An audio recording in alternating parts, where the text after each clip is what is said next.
नमस्कार, दिन भर की बड़ी खबरों में आपका स्वागत है। मैं हूं परवीन।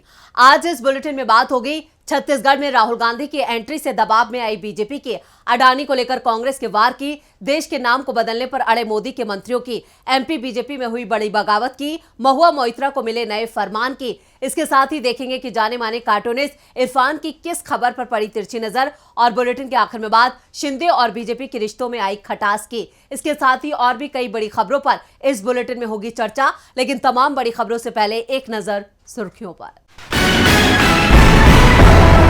ईडी की कार्रवाई पर कांग्रेस अध्यक्ष मल्लिकार्जुन खड़गे की चेतावनी, कहा बीजेपी विपक्ष को डराने का काम कर रही है, एक दिन उन्हें भी भुगतना होगा। एनसीपी अध्यक्ष शरद पवार ने दिया पीएम मोदी को करारा जवाब, कहा पीएम को कद का ध्यान रखना चाहिए, एमएसपी मेरे कार्यकाल में ही बढ़ी, पीएम मोदी ने तंज कसा था, कृषि मंत्री रहते पवार ने कुछ नहीं किया। सीएम भूपेश बघेल ने बीजेपी पर बोला जोरदार हमला, कहा हम जब किसानों का कर्ज माफ करते हैं तो बीजेपी को तकलीफ होती है, कहा मोदी सरकार किसानों का कर्ज माफ नहीं करेगी। मराठा आरक्षण को लेकर मनोज जरांगे ने किया आमरण अनशन का ऐलान, बोले अगर किसी को भी कुछ हुआ तो शिंदे सरकार होगी जिम्मेदार। ये तो थी सुर्खियां, और अब बात आज की सबसे बड़ी खबर की। 2 दिन के दौरे पर छत्तीसगढ़ पहुंचे राहुल गांधी ने ऐसा सियासी दांव चला है जिससे बीजेपी दबाव में आ गई है। छत्तीसगढ़ में पहले चरण की 20 सीटों पर 7 नवंबर को वोट डाले जाएंगे, जिसके लिए कांग्रेस ने अपने सबसे बड़े स्टार प्रचारक राहुल गांधी को मैदान में उतार दिया है, और छत्तीसगढ़ पहुंचते ही राहुल ने चुनावी समीकरण पूरी तरह से पलट दिए हैं। तो क्या कह गए राहुल, जिससे मुश्किल में है बीजेपी? देखते हैं ये रिपोर्ट। छत्तीसगढ़ में पहले चरण का मतदान 7 नवंबर को नक्सल प्रभावित जिलों में होगा। मतदान के लिए 10 दिनों से भी कम का वक्त बचा है। मतदान को देखते हुए चुनाव अभियान तेज हो गया है।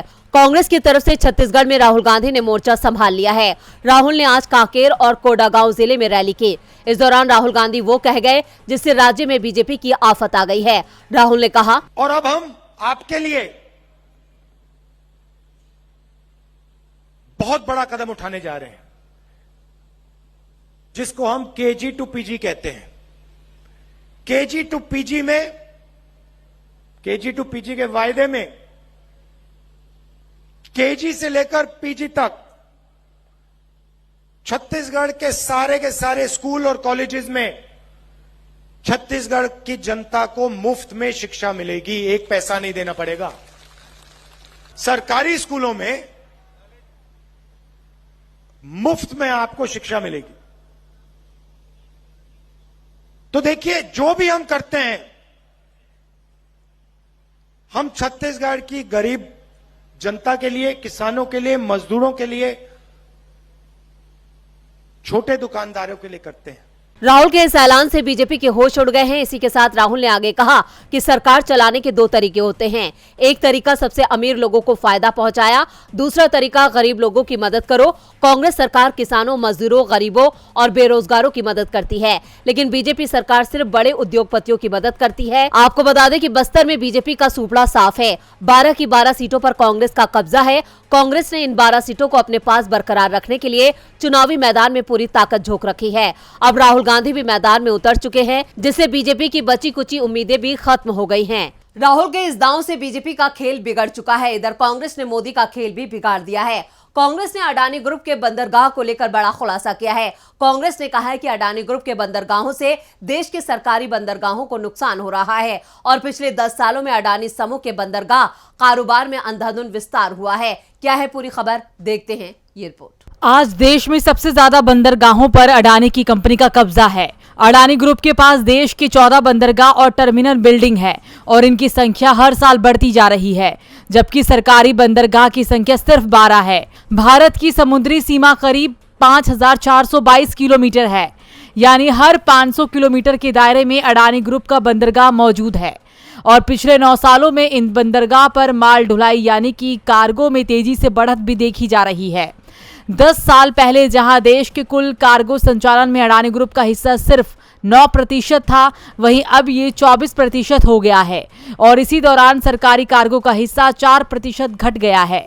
इस दौरान निजी बंदरगाहों में अडानी की हिस्सेदारी 50% से अधिक हो गई है और ये सब हुआ है दूसरी कंपनी के बंदरगाह खरीदने के चलते, जिसमें से 6 अधिग्रहण पिछले 10 वर्षों में हुए हैं और इसे लेकर अब विपक्ष की ओर से सवाल उठाए गए हैं कि एक ही व्यक्ति का इंफ्रास्ट्रक्चर के इतने बड़े हिस्से पर एकाधिकार होना बाजार को नियंत्रण करने, प्रतिस्पर्धा खत्म करने, कीमतें तय करने जैसे संकट को न्योता देने के समान है। कांग्रेस नेता सुप्रिया श्रीनेत ने तंज कसते हुए कहा कि इससे अडानी के मित्र प्रधानमंत्री मोदी को बिल्कुल भी फर्क नहीं पड़ता है, क्योंकि ये सब उनकी कृपा से ही तो संभव हुआ है।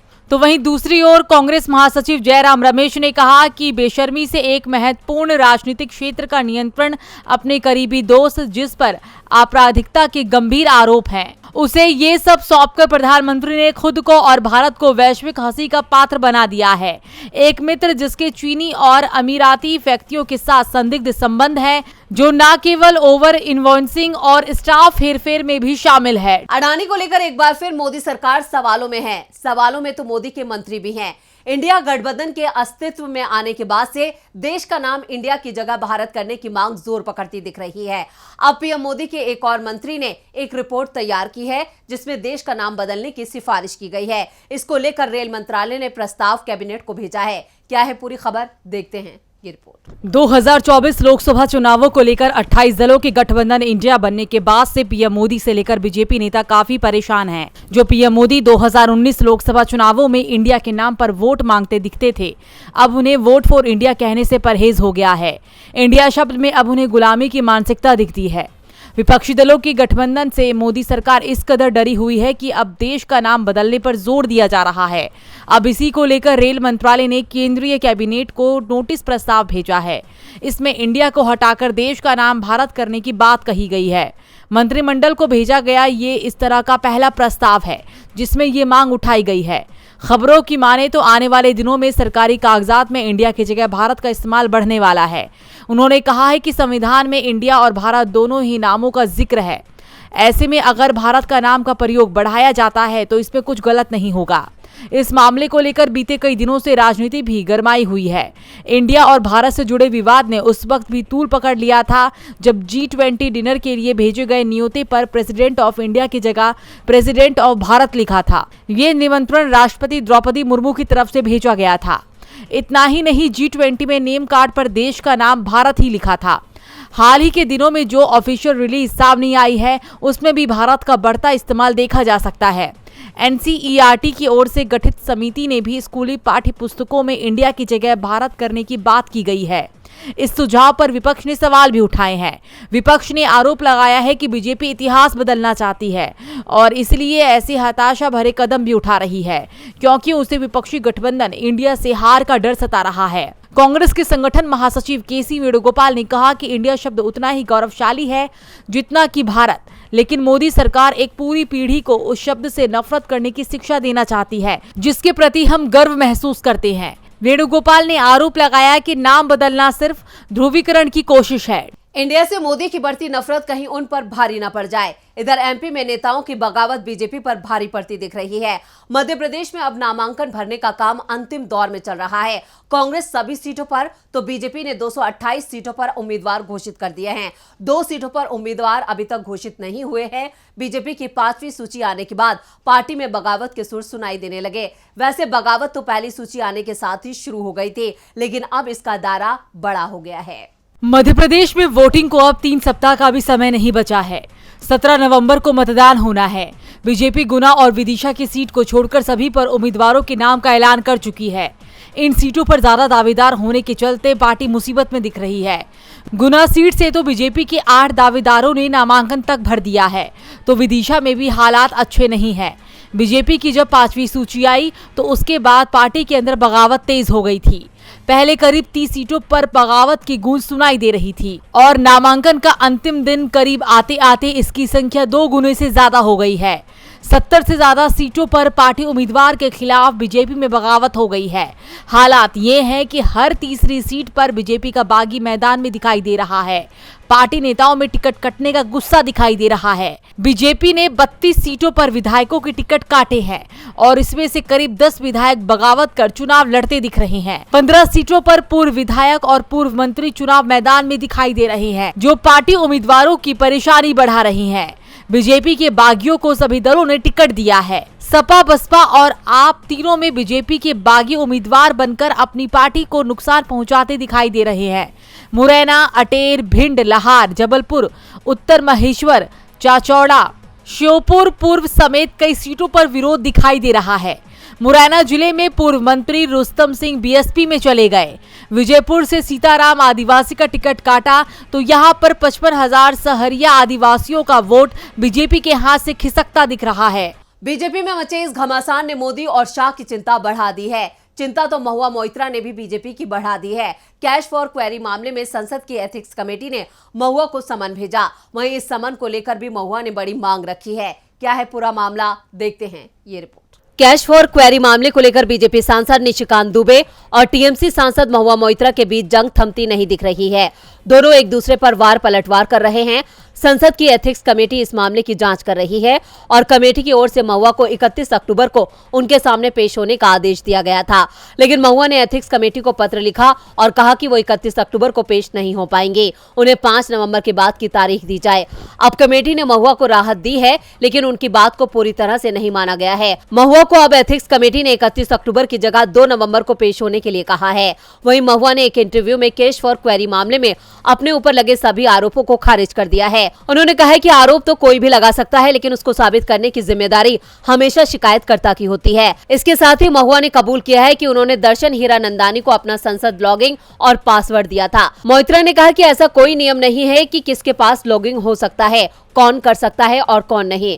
उन्होंने आगे कहा कि कोई भी सांसद खुद सवाल नहीं पूछता, लॉगिंग और पासवर्ड उनकी टीम के पास रहते हैं। उन्होंने कहा कि लेकिन एक ओटीपी आता है जो सिर्फ मेरे फोन पर आता है, ये दर्शन के फोन पर नहीं जाता। महुआ मोइत्रा ने कहा, बीजेपी ने धमकाने के लिए गलत व्यक्ति को चुना है। उन्होंने सच में ऐसा किया है। मैंने यहाँ बैठने के लिए अपने जीवन में सब कुछ छोड़ दिया है। कुछ छोटे झारखंडी पिटबुल सब कुछ खत्म नहीं कर सकते हैं।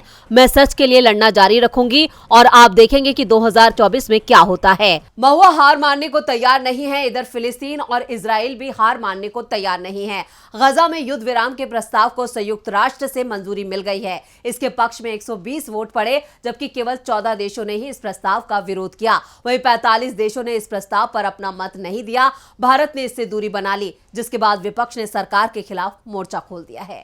इजराइल और फिलिस्तीन के बीच चल रही लड़ाई को रोकने की कोशिशें तेज हो गई हैं। इस बीच यूएन में इसे लेकर प्रस्ताव पेश किया गया, जिसमें संघर्ष पर तत्काल रोक लगाने की मांग की गई थी। इस प्रस्ताव के पक्ष में 120 देशों ने वोट किया, जबकि 14 देशों ने इसके खिलाफ वोटिंग की। वहीं भारत, ब्रिटेन समेत 45 देशों ने मतदान में हिस्सा नहीं लिया। आपको बता दें कि ये प्रस्ताव जॉर्डन की तरफ से पेश किया गया था। बड़ी बात यह है कि अमेरिका समेत 14 देशों ने प्रस्ताव के खिलाफ वोट किया। दरअसल इस प्रस्ताव में गजा में जंग को रोकने, मानवीय सहायता पहुंचाने और नागरिकों की सुरक्षा को बरकरार रखने का आह्वान किया गया। भारत ने संयुक्त राष्ट्र में लड़ाई पर चिंता जताई। भारत ने दोनों पक्षों से तनाव कम करने और हिंसा से दूर रहने का आग्रह किया, लेकिन फिर भी मतदान में हिस्सा न लेकर एक तरह से इजराइल का समर्थन ही कर दिया, जिसके बाद विपक्ष सरकार पर हमलावर हो गया है। इजराइल हमास संघर्ष पर एनसीपी प्रमुख शरद पवार का कहना है कि फिलिस्तीन मुद्दे पर भारत सरकार के बीच भ्रम की स्थिति है। भारत की नीति फिलिस्तीन का समर्थन करने की थी, इजराइल का नहीं। उन्होंने कहा कि फिलिस्तीन में हजारों लोगों की जान जा रही है और भारत ने कभी भी इसका समर्थन नहीं किया, इसलिए वर्तमान सरकार में भ्रम की स्थिति है। तो वहीं कांग्रेस महासचिव प्रियंका गांधी ने सोशल मीडिया एक्स पर लिखा, महात्मा गांधी ने लिखा है, आंख के बदले आंख पूरी दुनिया को अंधा बना देती है। मैं स्तंभ और शर्मिंदा हूँ कि हमारे देश ने गजा में युद्ध विराम के लिए मतदान करने से परहेज किया है।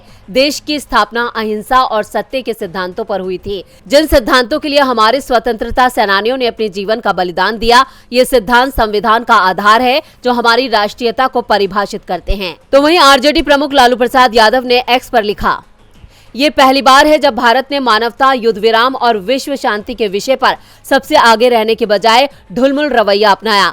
केंद्र सरकार भारत की विदेश नीति के साथ खिलवाड़ बंद करे। मानव अधिकारों के प्रति संवेदनशील नीति हमारी विदेश नीति का ध्वज होना चाहिए। इजराइल और फिलिस्तीन जंग के बाद देखते हैं कि जाने माने कार्टूनिस्ट इरफान की किस खबर पर पड़ी तिरछी नजर।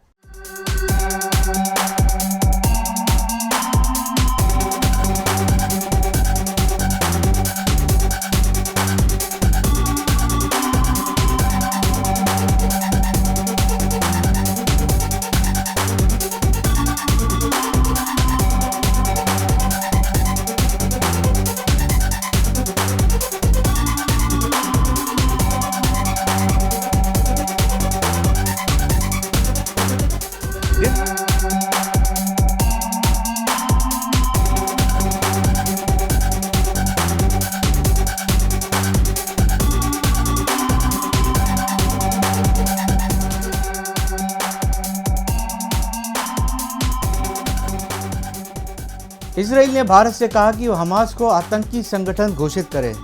इसराइल को चाहिए कि हमारे गोदी मीडिया की रिपोर्टिंग देख ले, क्योंकि वो वही तो बोलता है जो साहिब बोलना चाहते हैं। बहुत बहुत शुक्रिया इरफान जी। और बुलेटिन के आखिर में बात एकनाथ शिंदे की बढ़ती मुश्किलों की। बीजेपी ने आज बड़ा दावा किया है, पार्टी 2024 महाराष्ट्र विधानसभा चुनाव एकनाथ शिंदे के नेतृत्व में लड़ेगी। पार्टी को यह सफाई इसलिए देनी पड़ रही है क्योंकि बीजेपी के सोशल मीडिया प्लेटफॉर्म पर देवेंद्र फडणवीस का एक वीडियो पोस्ट किया गया था और इस वीडियो ने शिंदे की नींद उड़ा दी थी। तो क्या था इस वीडियो में जिससे शिंदे गुट को लग रहा है बीजेपी दे रही है उसे धोखा? देखते हैं ये रिपोर्ट।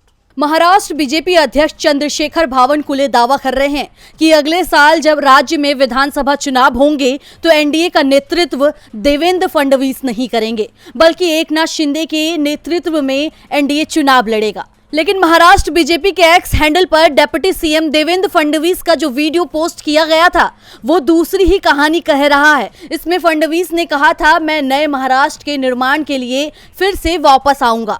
यानी बीजेपी ने साफ कर दिया है कि पार्टी देवेंद्र फडणवीस के नेतृत्व में विधानसभा चुनाव लड़ने की तैयारी में है। लेकिन जब वीडियो से एनडीए में ही टकराव शुरू हो गए तो बीजेपी को फडणवीस का वीडियो डिलीट करना पड़ गया। और सिर्फ वीडियो ही डिलीट नहीं किया, पार्टी को सफाई भी देना पड़ रहा है। लेकिन इस वीडियो ने साफ कर दिया है कि बीजेपी को शिंदे की जरूरत सिर्फ लोकसभा चुनावों तक ही है और शायद लोकसभा चुनाव से पहले ही शिंदे की कुर्सी जा सकती है, क्योंकि उनकी अयोग्यता का मामला विधानसभा अध्यक्ष के पास है और इस मामले में 30 अक्टूबर को सुप्रीम कोर्ट में भी सुनवाई होनी है। दरअसल महाराष्ट्र एनडीए में इस समय सीएम पद को लेकर के जबरदस्त टकराव चल रहा है। एकनाथ शिंदे सीएम है तो बीजेपी की ओर से दावा किया जा रहा है कि अगला सीएम उनका होगा, तो अजीत पवार खुल करके अपनी दावेदारी जता रहे हैं। ऐसे में साफ है कि शिंदे के लिए आगे की राह बहुत मुश्किल भरी होने वाली है। तो आज इस बुलेटिन में इतना ही। देखते रहिए डीबी लाइव। नमस्कार।